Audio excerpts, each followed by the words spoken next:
Hello friends, good morning. Welcome to our channel target with Lallan Sharma. तो आज विद्यार्थी हम पढ़ेंगे power. Work done per unit time is called power. Power का definition है work done per unit time is called power. तो power विद्यार्थी ये है, जैसे कोई ऑब्जेक्ट यहां से यहां तक हम ले जाएं, उठाएं, तो ये पावर है। पावर के कारण हो पा रहा है। अब कोई लड़का इसे उठाने में 5 मिनट लेता है, यहां तक कोई एक सेकंड में उठा देता है। तो जो 1 सेकंड में इतनी ऊंचाई तक ले जाता है जल्दी में, उसकी पावर क्या है? ज्यादा। कोई उतनी ऊंचाई तक ले जाने में बहुत धीरे धीरे ले जाता है, तो उसकी पावर क्या है? बहुत कम है। तो यहां पे हर पावर के बारे में जो आपको सोचना है वो 1 सेकंड के लिए सोचना है। तो पावर के फार्मूले पर ना जाइए, पावर इक्वल टू W/T, इस पर मत जाइए। आप 1 सेकंड में देखिए, 1 सेकंड में कितना परिवर्तन हो रहा है। जैसे कोई ऑब्जेक्ट यहां से यहां तक पहुंचाया, तो उसके फार्मूले पर मत जाइए। आप सोचिए 1 सेकंड में उसने क्या परिवर्तन किया। तो यहां से यहां तक ले जाने में जिसमें वर्क होगा वो पोटेंशियल एनर्जी में चेंज हुआ होगा। कोई ऑब्जेक्ट यहां से यहां तक आप ले गए, तो आप देखिए 1 सेकंड में क्या चेंज हो रहा है। 1 सेकंड में पोटेंशियल एनर्जी mgh हो गया बढ़कर। तो यही mgh अपॉन 1 सेकंड। तो 1 सेकंड में, तो 1 सेकंड के लिए हर 1 सेकंड में जितना पोटेंशियल एनर्जी में इंक्रीज हुआ होगा वही आपका क्या हो जाएगा? पावर हो जाएगा। या कोई गोली है या बंदूक है, उससे गोली निकल रही है, 1 सेकंड में 10 गोली निकलती है। 1 सेकंड में 10 गोली निकलती है अगर, और 1 सेकंड में 15 गोली निकलती है, तो आपको देखना है कि 1 सेकंड में कितना गतिज ऊर्जा में परिवर्तन हो रहा है। तो 1 सेकंड में जितनी काइनेटिक एनर्जी आएगी, जैसे P इक्वल टू हम लोग प्रयोग करेंगे mgh upon T equal to 1 second. 1 second में कितना मास जो है h ऊंचाई तक उठाया, तो कहेंगे जो पावर होगा वो change in potential energy, increase potential energy के क्या हो जाएगा? बराबर होगा। लेकिन ये मास जो है 1 सेकंड के लिए होना चाहिए पोटेंशियल एनर्जी में चेंज। या कोई बंदूक है, उससे गोली निकल रही है, तो आप ये देखिए 1 सेकंड में, तो P इक्वल टू ये भी हो सकता है। P इक्वल टू हो सकता है ½ mv² अपॉन 1 सेकंड भी हो सकता है। तो 1 सेकंड में कितने द्रव्यमान की गोली निकल रही है बंदूक से, आप ये ख्याल करिए। हमारा मतलब ये है कि पावर के बारे में जब भी आप सोचिए, 1 सेकंड में जो भी हो, 1 सेकंड में आप देखिए कितनी पोटेंशियल एनर्जी चेंज हो रहा है, वो पावर के बराबर हो जाएगा। 1 सेकंड में कितनी काइनेटिक एनर्जी चेंज हो रहा है, वो पावर के बराबर हो जाएगा। तो अगर 1 सेकंड का कॉन्सेप्ट आप अपने दिमाग में बनाकर चलेंगे, तो वो पावर का प्रॉब्लम हल करने में बहुत आसानी होगी। यस, हाँ विद्यार्थी, आगे हम लोग बढ़ते हैं। P average is equal to total work done by time taken to do work. तो टोटल कार्य हो जाएगा और कार्य करने में लिया गया टाइम हो जाएगा। P average is equal to delta W upon delta T। हाँ, अब हम इंस्टेंट पावर निकालेंगे। इंस्टेंट पावर के लिए वर्क क्या होगा? बहुत छोटा होगा, छोटे टाइम के लिए। If delta T tends to 0, तो उसे dt कहा जाता है, और वर्क भी तब क्या होगा? और छोटा होगा, उसे कहा जाता है dw। तो P इंस्टेंट इक्वल टू हो जाएगा dw अपॉन dt। या यहां से वर्क, टोटल वर्क भी निकाला जा सकता है, ये भी ध्यान दें। तो त्रिय गुणा कर देंगे तो dw equal to P instant into dt होता है। ये छोटा सा कार्य आया और टोटल वर्क चाहिए, तो P instant into dt, T1 से T2 क्या कर देंगे? इंटीग्रेशन। अभी आया area of the PT curve, तो इसकी सहायता से वर्क भी ज्ञात हो सकता है। हाँ, ये जो पावर आया ये इंस्टेंट पावर हुआ।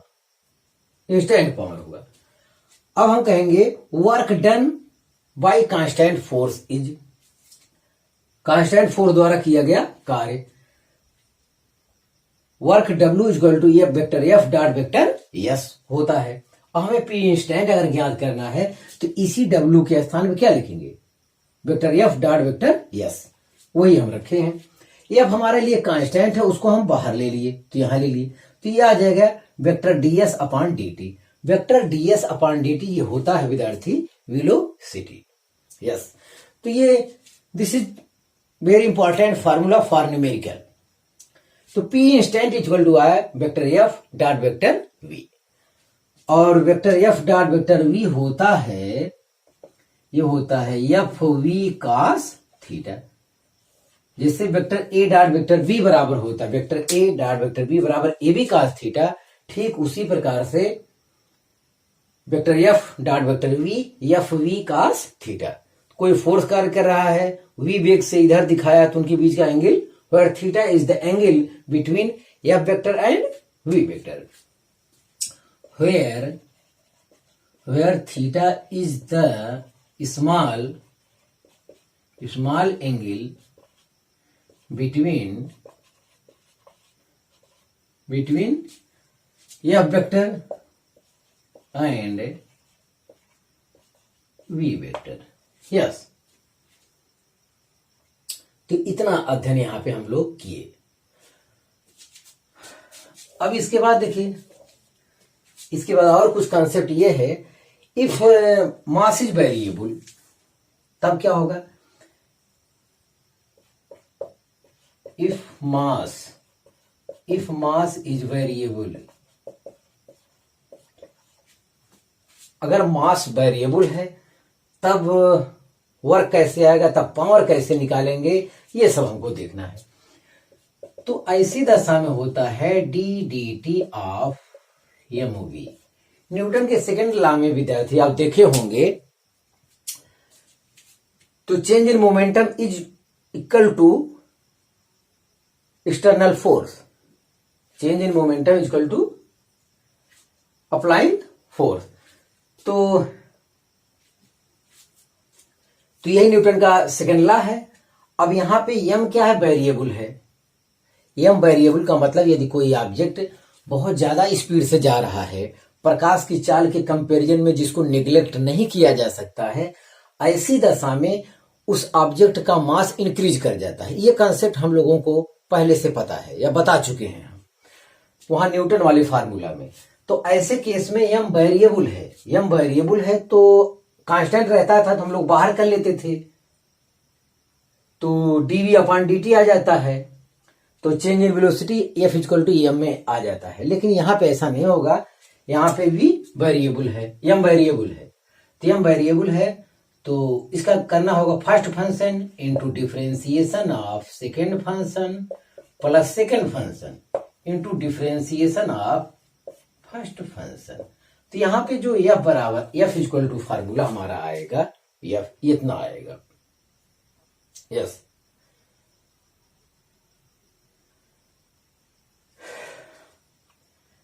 तो f इक्वल टू हमारा ये फार्मूला आएगा। यहां से ये जानना है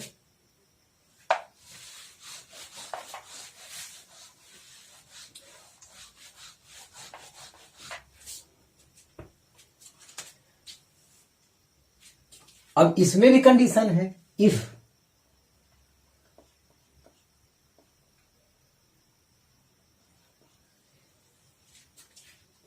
v equal to constant, if v equal to constant, m तो वेरिएबल है, if mass m in variable, if mass is variable, ऐसी दशा में ये कंडीशन आया। और इसका मतलब v बहुत ज्यादा वेग से जा रहा होगा और ये यहां बदल रहा होगा v। लेकिन अगर हम v को कांस्टेंट मान लें तो हमारा dv upon dt change in velocity वो हो जाएगा क्या, 0 हो जाएगा। तो ऐसी दशा में जो f फोर्स आएगा, f इक्वल टू, हाँ तो ये वाला पोर्शन 0 हो जाएगा, आएगा v dm अपॉन dt आएगा। v कांस्टेंट है तो यहां लिख सकते हैं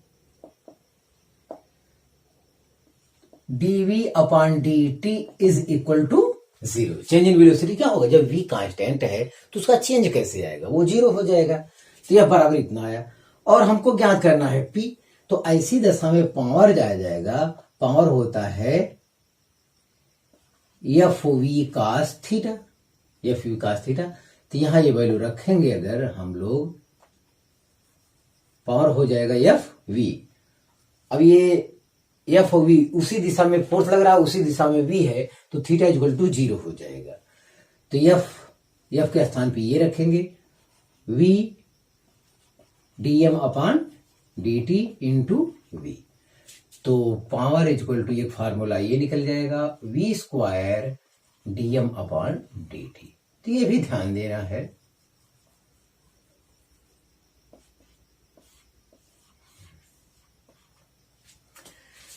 तो पावर के बारे में विद्यार्थी इतनी जानकारी थी, तो ये सब कोई रटने वाली बात यहाँ पे नहीं था। जो आपको पावर इक्वल टू जानना है, P equal to W upon T, formula जानना है डिफिनेशन वाला, P equal to W by T, ये हो जाएगा। उसके बाद P एवरेज जानना है और P instant D W upon D T जानना है। अब ये सब कोई पढ़ने वाली चीज नहीं, न्यूटन का सेकंड लॉ अगर हम जानते हैं तो ये हम वेरिएबल है, तो ये सब हम जल्दी से कर लेंगे, ये फार्मूला रटने की जरूरत नहीं है। बस आप पावर के बारे में इतनी जानिए, 1 सेकंड में आपको चेंज करना है। 1 सेकंड में काइनेटिक एनर्जी कितनी इंक्रीज कर रही है वो पावर के बराबर हो जाएगा। 1 सेकंड में पोटेंशियल एनर्जी कितनी इंक्रीज कर रही है वो पावर के बराबर हो जाएगा। तो आप इसे कॉपी कर लीजिए। तो हाँ विद्यार्थी, हम लोग पावर के बारे में कॉन्सेप्ट पढ़े और एक चीज रह गया है उसका यूनिट। तो यूनिट लिखते हैं, the SI unit of power, SI unit of power is equal to हो जाएगा, पावर पी इक्वल टू अगर डब्ल्यू बाई टी फार्मूला होता है तो जूल पर सेकेंड, या इसे वाट कहते हैं,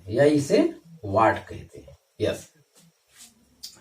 हम आपको कंसेप्ट बता चुके हैं कि अगर यूनिट हमको लिखना है, पूरा जूल लिखना है, साइंटिस्ट के नाम पे जो है उसका पहला अक्षर स्मॉल लेटर से होना चाहिए पर सेकेंड।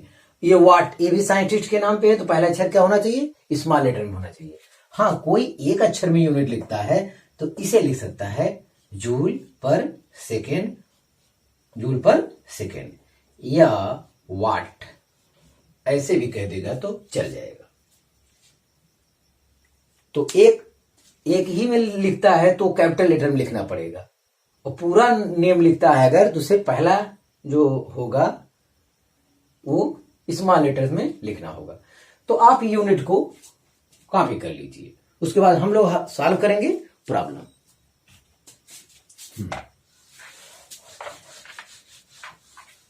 तो अब इस कंसेप्ट पर पहले हम लोग प्रॉब्लम सॉल्व करेंगे, तब फिर आगे बढ़ते हैं। A machine gun fire 60 bullets per minute with a velocity of 700 meter per second. If each bullet has a mass of 50 gram, find the power of the gun. तो उसकी वैल्यू दिया है 6125 वाट, इतना, ये सब चारों वैल्यू दिए हैं। तो पावर आपको बताना है गन की। तो इसका 2 फार्मूला है, एक तो आप किताबी तरीका, P इक्वल टू क्या होता है W अपॉन T। तो W मतलब, अब यहां W मतलब काइनेटिक एनर्जी, W मतलब पोटेंशियल एनर्जी भी हो सकता है।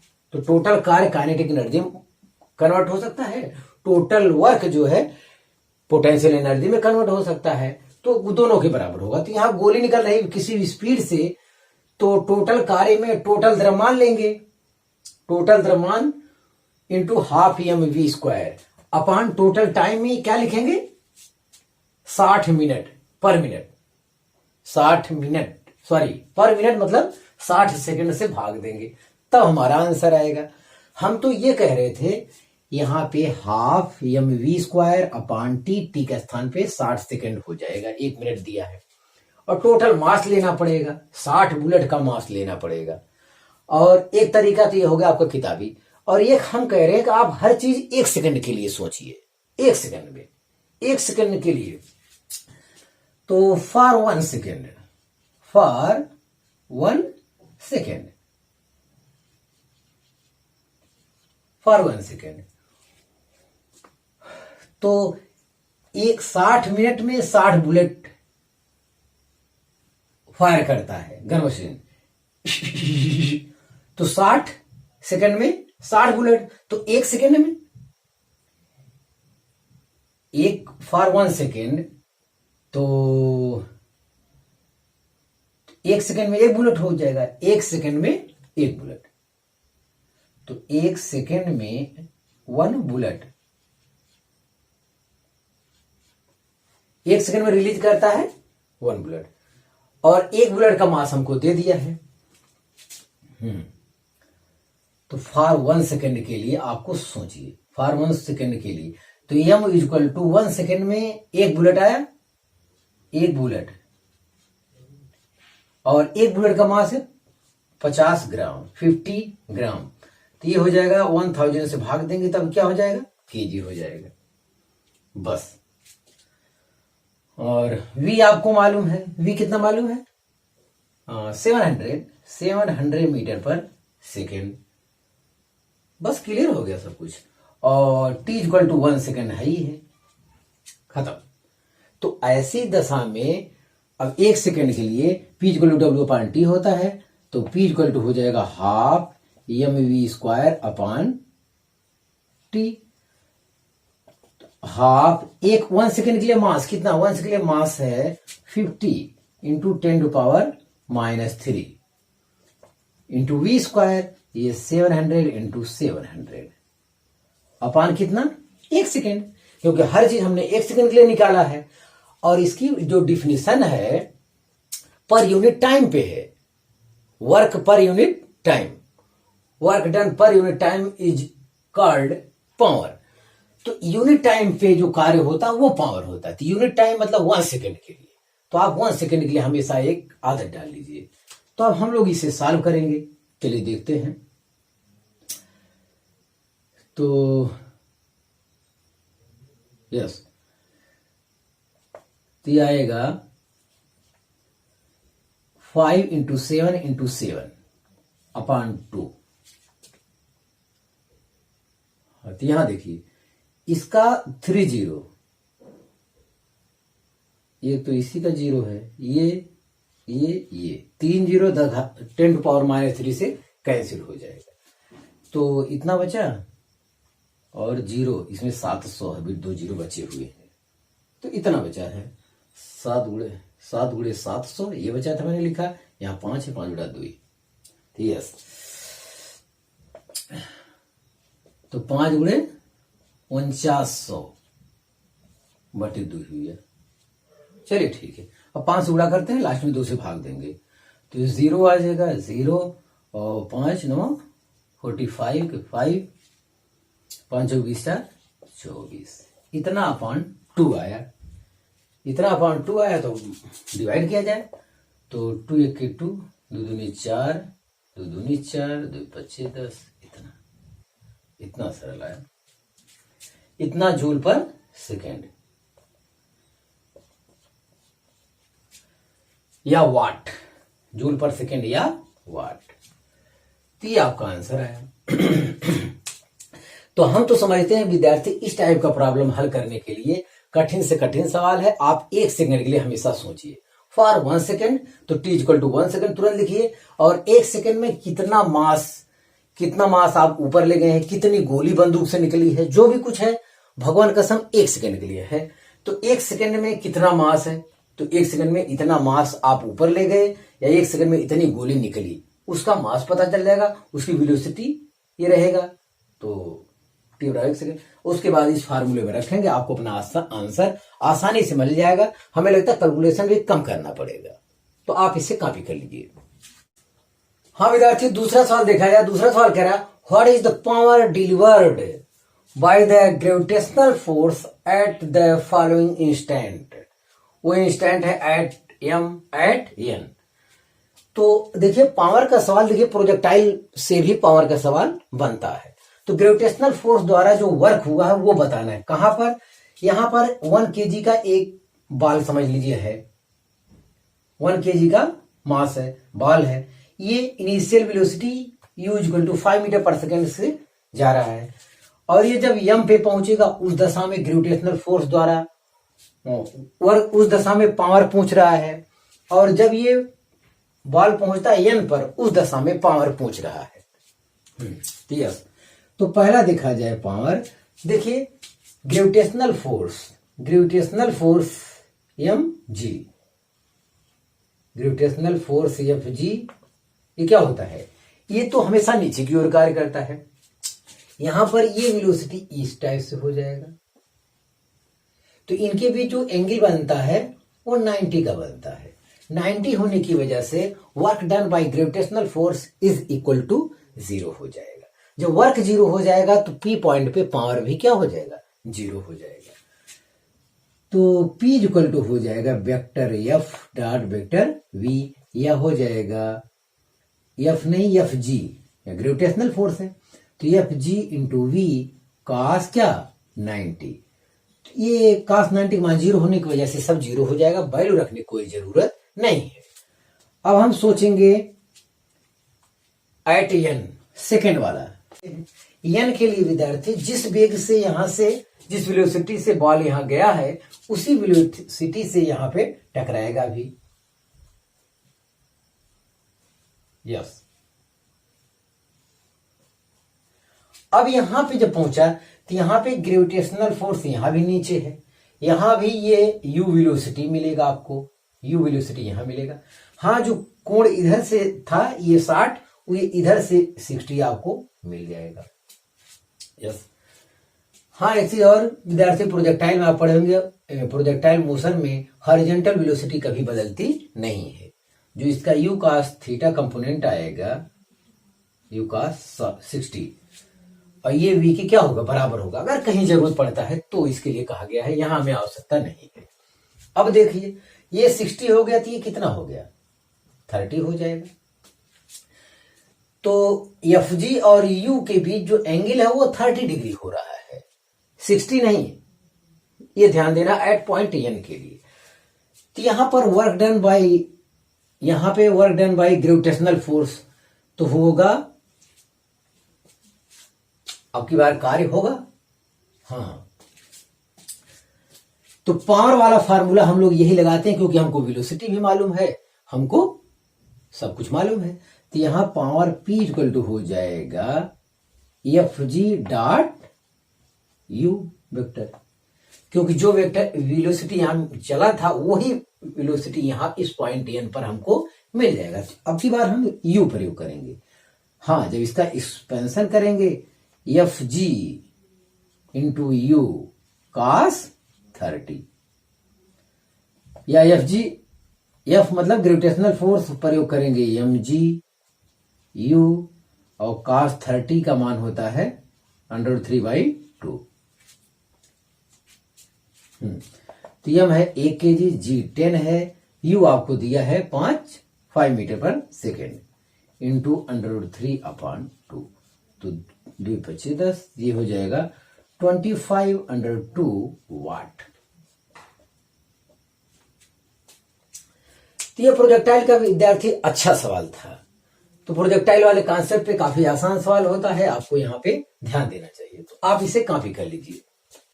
हाँ विद्यार्थी, तीसरा सवाल देखा जाए। तीसरा सवाल कह रहा है power applied to a particle varies with time as p equal to 3t² - 2t + 1 watt, where t is the time in second, then the change in kinetic energy between t equal to 2 second to t equal to 4 second.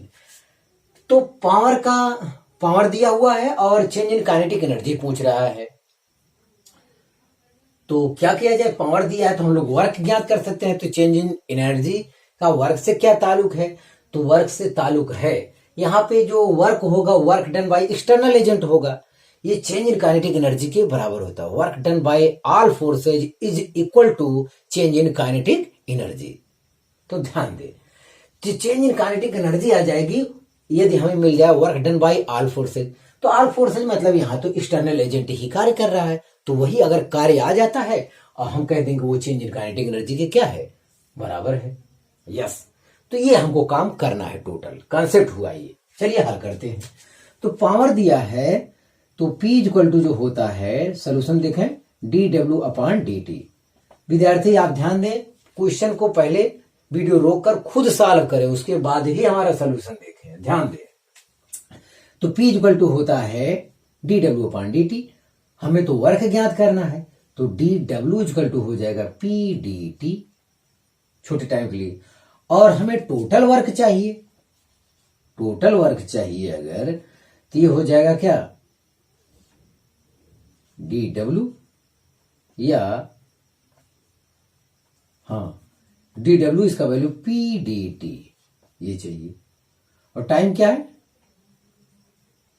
2 second से 4 second, और P की value ऊपर आपके लिए दिया हुआ है, P की वैल्यू दिया है 3t square minus 2t plus 1, ये dt है, और 2 सेकेंड से 4 सेकेंड।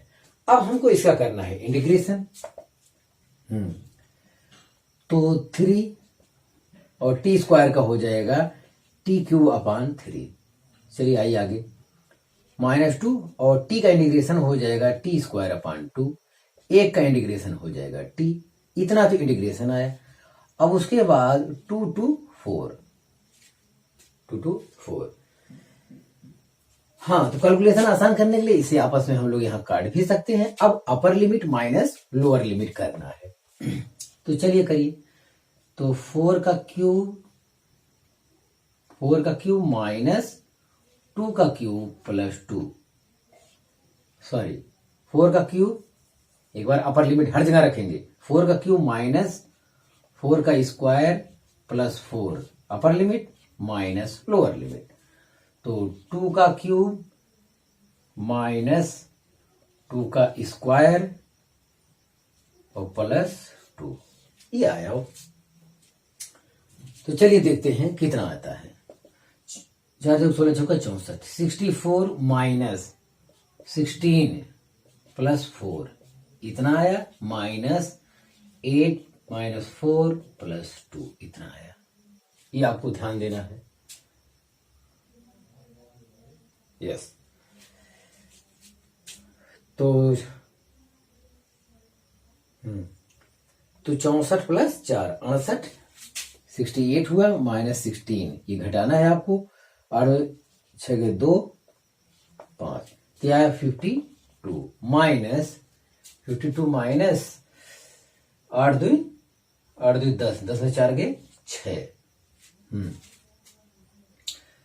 तो 52 माइनस 6 ये इक्वल टू हो जाएगा 12 में 6 गए 6, 46 जूल, 46 जूल ये आया हमारा वर्क डन। तो वर्क इक्वल टू होता है, work done by all forces is equal to होता क्या, change in kinetic energy, change in kinetic energy, ये कॉन्सेप्ट होता है। तो यही वर्क जो है 46 joule change in kinetic energy के क्या होगा, बराबर होगा। तो ऑप्शन ए इज करेक्ट। हाँ विद्यार्थी, चौथा सवाल देखा जाए। चौथा सवाल कह रहा है a body of mass m starting from rest from origin moves along the x-axis with a constant power p. Calculate the number 1 relation between velocity and time, relation between distance and time, relation between velocity and time. तो इस type का question देकर कोई relation option में दे देता है और वो एक क्वेश्चन बन जाता है अपने आप में। तो चलिए देखते हैं, यह मास का कोई है, यह मास का बॉडी है, वो एक्स एक्सिस पे गति करता है एट कांस्टेंट पावर। ध्यान देना है, ये पावर क्या है, कांस्टेंट है यहाँ पे। तो जो पावर का फार्मूला है P इक्वल टू, अभी हम लोग देखे हैं F इंटू वी, और पावर कांस्टेंट हमें वेलोसिटी में चाहिए। पहला रिलेशन चाहिए जो है वेलोसिटी टाइम में, तो P को हटाइए, F को, F इक्वल टू होता है MAV, इतना होता है, और तो यहां से P इक्वल टू हो जाएगा वी, एम वी रख ले, एक के स्थान पर हम लिख रहे हैं DV upon D T. Yes, ये कर दे रहे हैं। या इसे लिख सकते हैं V DV equal to P upon M D T.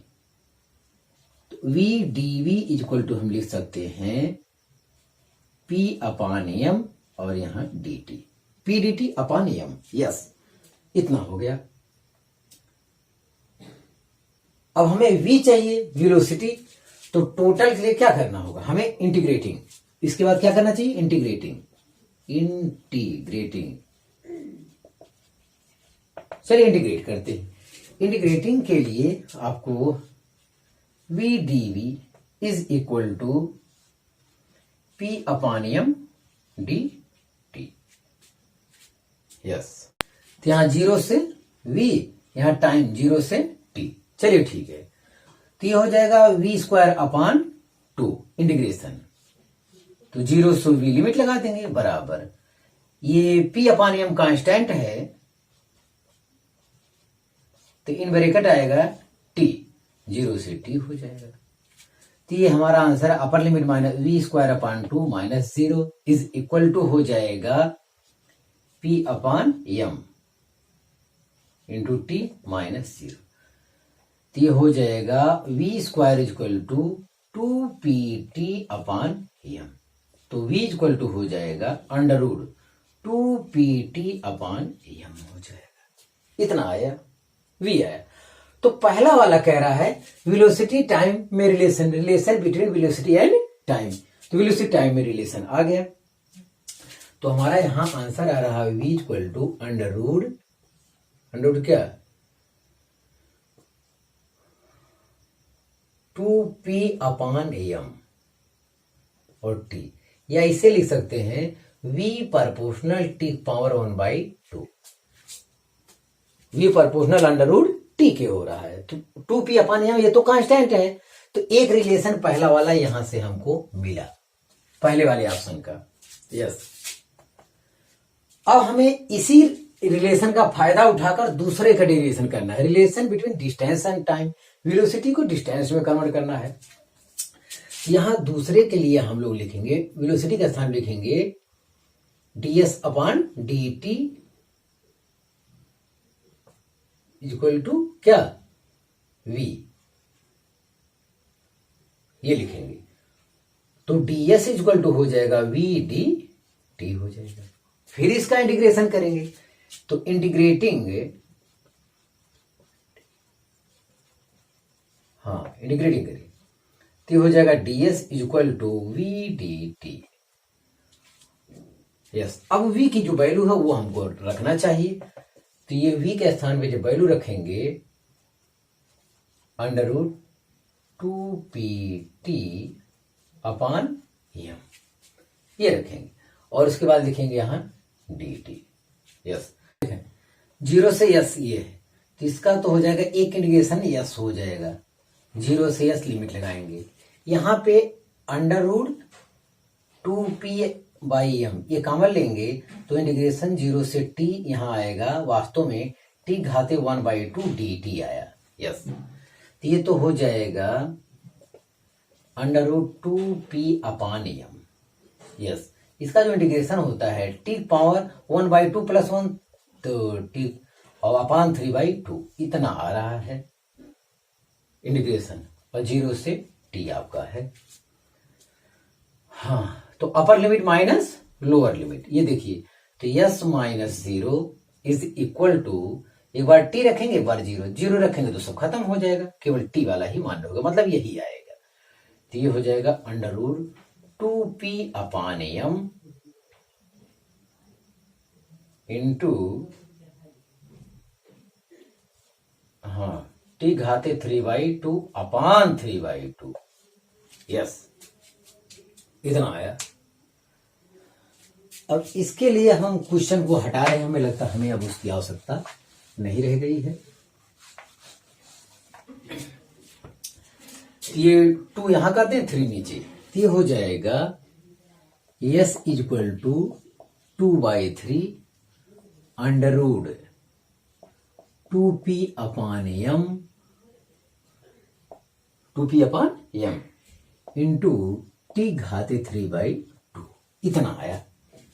तो जो दूसरा वाला रिलेशन था दूसरे वाले रिलेशन से हमको जो मिला यस प्रोपोर्शनल T⁻³ मिला, यस प्रोपोर्शनल 3/2 मिला। नहीं, अब की बार का जो रिलेशन चाहिए हमको वो चाहिए यस प्रोपोर्शनल T पावर, यहां दिया है 3/2, यहां दिया है 1/2। तो यहां भी अगर T⁻³ हम कर दें दोनों तरफ क्या हो जाए, क्यूब कर दें, तो इसका मतलब यस प्रोपोर्शनल हो रहा है VQ। ये रिलेशन आया तीसरा। हाँ विद्यार्थी, आप इसे कॉपी कर लीजिए। हाँ विद्यार्थी, एक कंसेप्ट और रह गया है, वाटर पंप कंसेप्ट। तो वाटर पंप कंसेप्ट में देख लीजिए, ये पंप है आपका और यहां वाटर है। इस पंप जो है वाटर ये ऊंचाई तक ले जाता है और वी वेलोसिटी से फेंकता भी है। मतलब पंप द्वारा जो वर्क हो रहा है ये पोटेंशियल एनर्जी और काइनेटिक एनर्जी दोनों में कन्वर्ट हो रहा है। तो इनिशियल ऊर्जा और प्लस वर्क, इनिशियल ऊर्जा तो ये रेफरेंस लेवल 0 पर है, तो पोटेंशियल एनर्जी काइनेटिक एनर्जी सब क्या हो जाएगा, 0। यहाँ पे काइनेटिक पोटेंशियल एनर्जी भी क्या है, मतलब टोटल एनर्जी रेफरेंस लेवल पर 0 है। तो जो भी कुछ है ले दे के केवल पंप द्वारा वर्क है। ये वर्क जो कन्वर्ट हो रहा है एच हाइट पर गया है तो पोटेंशियल एनर्जी हो जाएगी। ये वाटर जो है वी वेलोसिटी से निकल रहा है तो जाहिर उसमें काइनेटिक एनर्जी हो जाएगी। तो पावर हमको चाहिए, तो पावर के लिए 1 सेकेंड में वर्क हमें चाहिए, 1 सेकेंड में वर्क। तो 1 सेकेंड में कितना वर्क करेगा तो देखते हैं। तो यहां कहे माने हैं suppose DM amount of water is delivered in time dt। dt समय में डीएम मास डिलीवर करता है। तो dt टाइम में, जैसे dt टाइम में अगर वो डीएम मास यहां तक पहुंचाता है, डीएम मास, तो यूनिट टाइम में तो डीएम अपॉन dt हो जाएगा। 1 सेकेंड में डीएम अपॉन dt मास जो है यहां तक पहुंचाएगा और उसके बाद जो ऊर्जा बचेगी वो काइनेटिक एनर्जी में कन्वर्ट हो जाएगा। यस, तो वर्क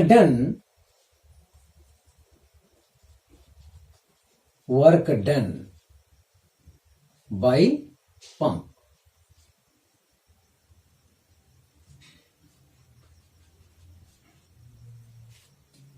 हाँ, तो ये हो जाएगा। अब डीएम मास ही ले जाता है dt 1 सेकेंड में, डीएम बाई dt इतना मास, तो छोटा कार्य होगा। तो ये एनर्जी इनिशियल वर्क और एनर्जी मिला के केवल dw हुआ और यहां ले गया पोटेंशियल एनर्जी।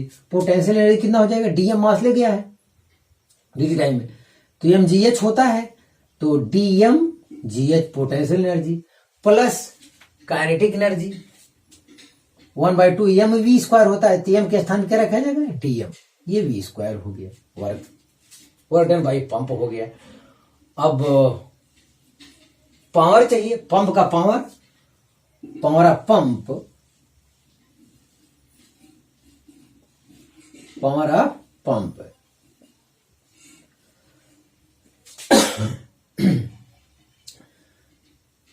तो पावर के लिए P इक्वल टू हो जाएगा dw/dt। तो जो हमारा ये वैल्यू आया इसी में केवल क्या कर देना है, dt से भाग कर देना है। तो dmgh प्लस हाफ dmv² अपान क्या, dt। तो ये आ गया dm/dt, ये gh इतना हो गया प्लस 1/2 dm/dt v²। तो ये आया आपका पावर का फार्मूला। ध्यान दे, तो dm मतलब dm/dt 1 सेकेंड में मास है, 1 सेकेंड में मास पंप ने जितना यहां तक पहुंचाया वो है, तो mgh, ये भी mgh ही है 1 सेकेंड। और ये dm/dt 1 सेकेंड के लिए क्या है, ये भी मास है, तो हाफ mv² हो गया। ठीक है, तो पंप की पावर इतनी हुई, ये लाइन जानना है, ये लाइन जानेंगे। अब ये नहीं कि ये फार्मूला रट लिए, फार्मूला रट लेंगे तो गड़बड़ हो जाएगा। ये dm/dt कॉमन लेते हैं तो ये फार्मूला बनता है तो और कठिन हो जाएगा देखने में। तो ये किसी फार्मूले को पढ़ने रटने की जरूरत नहीं, हमको कंसेप्ट जानना है कि इसके द्वारा जो वर्क होगा वो यहाँ पे जाके पोटेंशियल एनर्जी और काइनेटिक एनर्जी में कन्वर्ट किया होगा। हाँ, एक सेकंड में जो मास है वहां तक गया है वो dm/dt है, और dt टाइम में मास dm पहुंचाता है वो, तो एक सेकंड में इतना हो जाएगा। बस ये यम है, एक सेकंड के लिए यम है हर जगह, तो पावर है। यस, अगर इंजन कमजोर है बेचारा, थोड़ा कमजोर है, उतना पावरफुल नहीं है, ये क्या करता है, यहां तक केवल पानी पहुंचा पाता, अब यहीं तुरंत गिर जाता है, ये वेलोसिटी नहीं दे पाता। इफ यहां कहेंगे इफ v इक्वल टू 0, अगर इसी फार्मूले में v इक्वल टू 0 हो जाए तो इंजन की पावर कम है, तो p इक्वल टू हो जाएगा dm/dt gh, तो ऐसी दशा में पावर आपका ये आ जाएगा। तो ध्यान दें, तो इंजन अगर उतना शक्तिशाली नहीं, केवल इतनी ऊंचाई तक भेज ही पाता है बेचारा, इसको काइनेटिक एनर्जी में कन्वर्ट नहीं करता, तो इसका मतलब इंजन थोड़ा कमजोर है, तो ऐसी दशा में ये फार्मूला लगेगा। किसी फार्मूले को यहां रखने की जरूरत नहीं है, कॉन्सेप्ट को समझने की जरूरत है। एक कॉन्सेप्ट और बच जाता है, efficiency of the pump. If efficiency of pump is eta, efficiency होता है eta equal to P out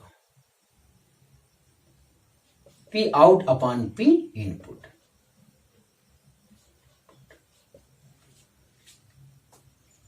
P output upon P input, या कहेंगे वर्क डन बटे energy input.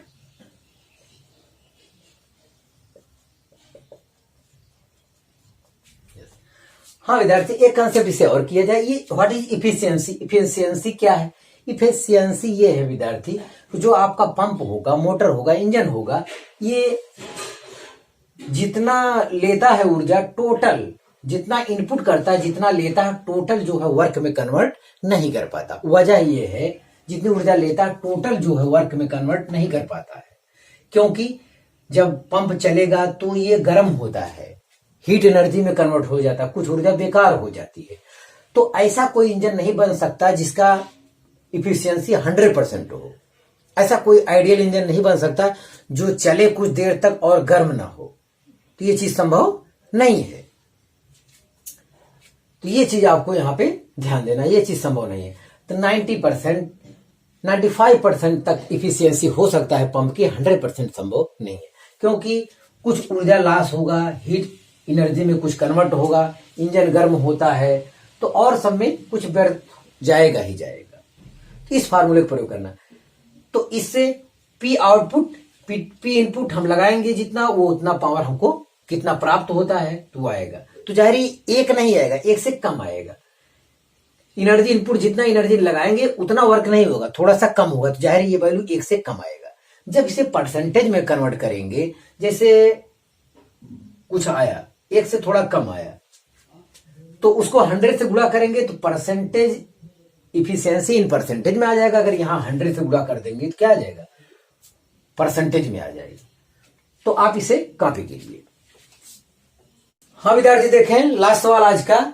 A pump can take out 72,000 kg of water per hour from a 100 metre deep well. Calculate the power of the pump assuming that it efficiency is 50%। तो engine की efficiency 50% है, मतलब half है। Engine ये बहुत अच्छा नहीं है, आधी ऊर्जा बेकार करता है। यस, इस टाइप से कहा गया है। तो यहां देखें, तो हमको इफिशियंसी इक्वल टू होता है P output upon P input होता है। तो P input calculate the power of the pump, इसका मतलब पी इनपुट हमसे पूछ रहा है, हमको दिया है क्या? P output. P out P बराबर होता है W/T। तो W का मतलब mgh अपॉन T, और mgh ध्यान दें, मैं आपसे कह रहा हूं हमेशा दिमाग में ये कंसेप्ट रहे कि m/T क्या है? m/T एक सेकंड में मास है। तो ये इतना 7200 kg वाटर 1 घंटे में निकालता है। तो ये 1 घंटा 36 सेकेंड में इतना, तो 1 सेकेंड में यही 7200/3600 इतना। 1 second 1 hour equal to 36,000 second. 1 hour में 3600 सेकेंड होता है, 60 गुणे 60। तो उससे भाग देंगे तो 1 सेकेंड का ये m/t मतलब 1 सेकेंड में मास है ये, इतना आपको ध्यान देना है बस। टोटल वैल्यू अब इतने m के स्थान पे अगर m/t टोटल तो 1 सेकेंड का ही मास है, तो इसी में हमें रख देंगे तो हमें पता चल जाएगा पावर। तो ये है m कितना दिया है 72, g 10 और h कितना है। ट्यूबवेल जो पंप है वो 100 मीटर डीप वेल से वाटर क्या कर रहा है, टेक आउट बाहर फेंक रहा है। तो एच है 100/t आपका है ये 36। तो ये है 1 सेकेंड में मास कितना बाहर फेंक रहा है पंप, वो चीज है ये 1 सेकेंड में मास। यस, इसका कैलकुलेशन करना है। इतना दूनी, तो इस समय आ रहा है 2000 वाट। तो पी आउटपुट इतना मिल रहा है और इसका इफिशियंसी है 50%। तो जाहिर है कि कितना मोटर में लगाया गया होगा, इसका दूना लगाया गया होगा, तभी तो आधा मिलेगा। अगर हम फार्मूले से लगाना चाहें efficiency eta equal to P out upon P input, P input इतना। तो पी आउटपुट हमको दिया है, अज्ञात हो चुका है। तो पी इनपुट बराबर P input equal to P input यहां ले जाएंगे, ईटा यहां जाएगा, तो पी आउटपुट अपॉन ईटा। तो पी आउटपुट आपका है 2000 वाट अपॉन पी इनपुट 50%, ये 50/100 हो जाएगा। तो ये 1/2 ऊपर जाएगा तो ये आ जाएगा 4, मतलब ऊपर 100 से गुणा होगा। 2000 वाट गुणे 100 अपॉन 50 इतना दूनी, तो मतलब जो आ रहा है 4000 इतना वाट आ रहा है, या 4 kW आ रहा है। तो इंजन की जो इनिशियल पावर था, इनपुट था टोटल, वो 4000 वाट था और 50% इफिशियंसी होने की वजह से जो हमको मिला वो उसका आधा मिला। आधा हमें उसका लाभ लिया, आधा ऊर्जा हमारी क्या चली गई, बेकार चली गई, हीट एनर्जी वगैरह में कन्वर्ट हो गई होगी। तो इंजन ये बहुत अच्छा नहीं था। तो हाँ विद्यार्थी, इंजन वाला सवाल इस टाइप से हम लोग सॉल्व करेंगे। हाँ विद्यार्थी, आज बस इतना ही। आप मेहनत से पढ़ाई करते रहें। All the very best.